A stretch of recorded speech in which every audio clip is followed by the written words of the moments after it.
everybody, it's your ShopRite Wellness partner, Shelby RD, and today we are using grilling as a meal inspiration.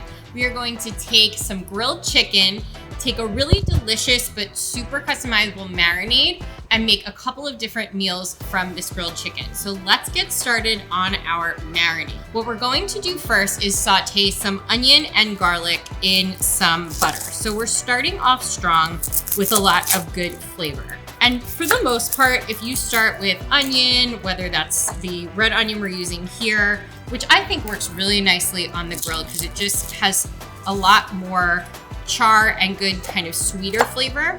You can use a shallot or a Vidalia onion, also sweeter. The shallot is going to be a little bit more mild. If you're not a big fan of the onion taste, this is probably going to be the strongest.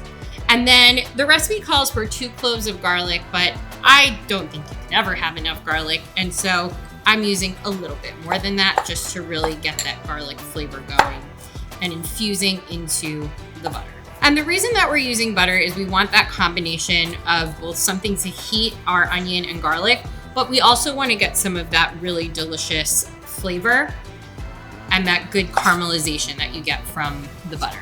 Put 2 tablespoons of butter into our saute pan and let that get heated before we add our onions and garlic.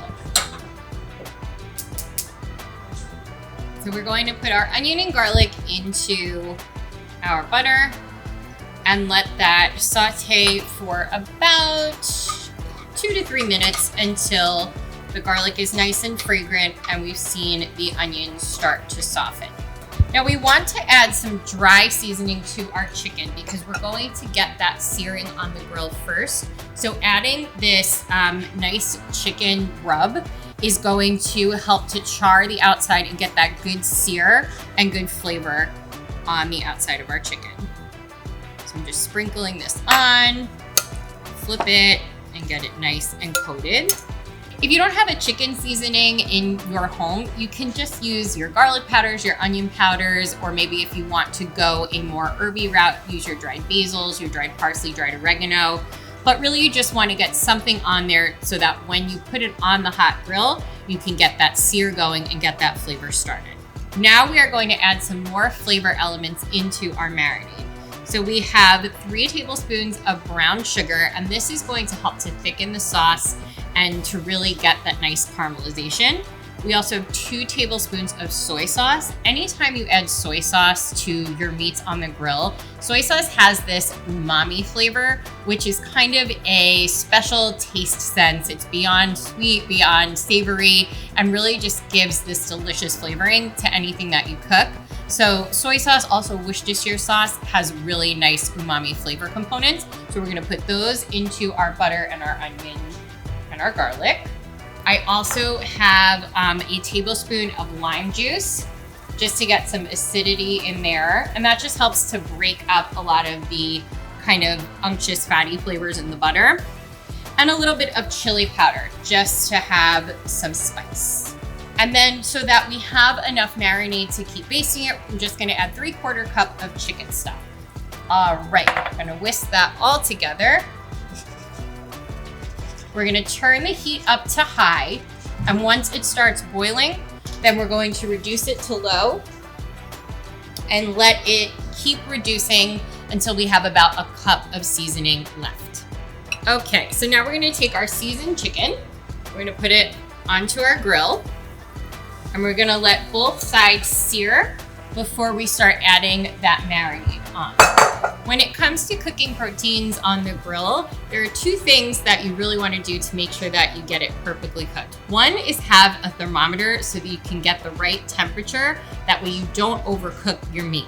That's very important, especially for a protein like a chicken or a pork tenderloin that is lean and doesn't have a lot of fat in it, because you want to make sure it stays juicy, and the way to do that is to avoid overcooking it. We also have a lot of help from that delicious marinade, but it's really important. When it comes to chicken, you want to get it to an internal temperature of around 165, and then you want to let it rest for another 10 minutes under foil so that it stays warm, and that's going to help to lock those juices in. Now you want to be patient when you're searing something on the grill and really give it time to develop that sear. if you go to flip your chicken or whatever protein that you're cooking and it's kind of resisting you from flipping it, that means it's not ready to be flipped. So give it another minute or two. These are ready to go. We've got the nice grill marks.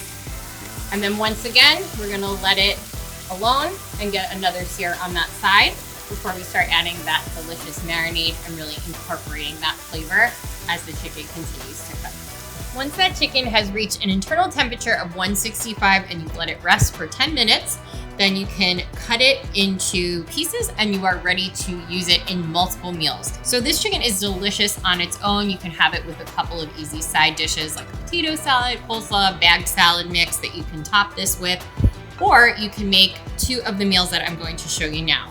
This is a great chicken marinade for tacos. So one way that we can integrate the grill and really just give our tacos a little bit more flavor is by simply putting our tortillas on the grill. And they're only gonna take about a minute each.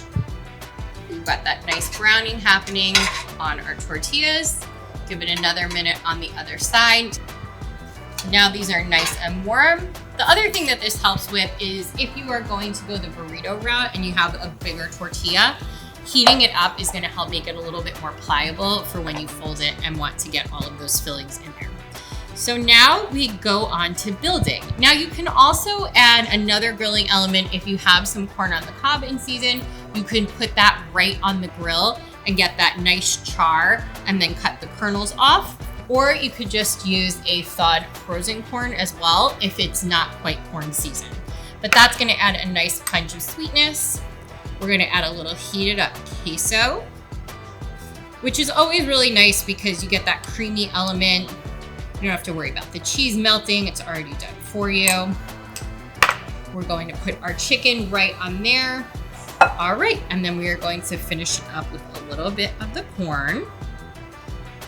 Some black beans to add a little bit of additional fiber and carbohydrate, make it nice and balanced.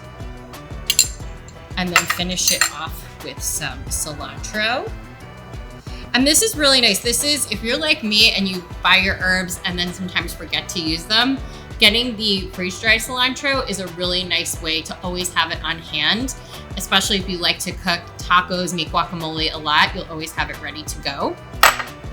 And then you have to have salsa. We have so many delicious varieties in the Bowl and Basket brand. I'm a big pico fan myself because I like the basics. So this is a really good one to just give a nice punch of that tomato flavor. And there you go, meal number one with our grilled chicken. All right, we still have some extra grilled chicken, so let's make a livened up grilled cheese. Now, I think it's funny because grilled cheese, we all call it that, but probably 9 times out of 10, you're making it on a pan inside and you're not actually grilling it. But this one, we are going to get that grilling in.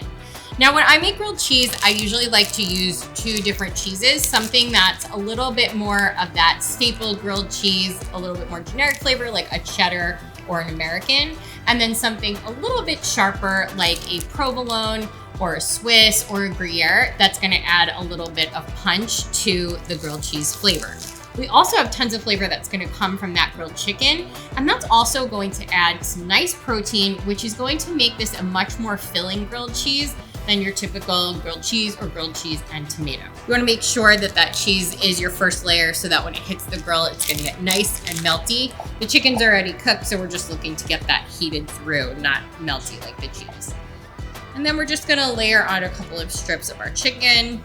And if you wanna make it a little bit more hearty, we have a really great Greek grilled cheese recipe, and you could use canned banana peppers and canned red peppers. You can even sprinkle on a little bit of feta or tzatziki. So you can kind of use that inspiration for some other salads into how you can make your sandwiches. Another really good one could be a caprese chicken grilled cheese, where you could do tomato, fresh mozzarella, basil, and your grilled chicken. So we're gonna cover this up, and instead of buttering the bread, I'm just gonna take the butter and I'm just gonna add a layer onto the grill.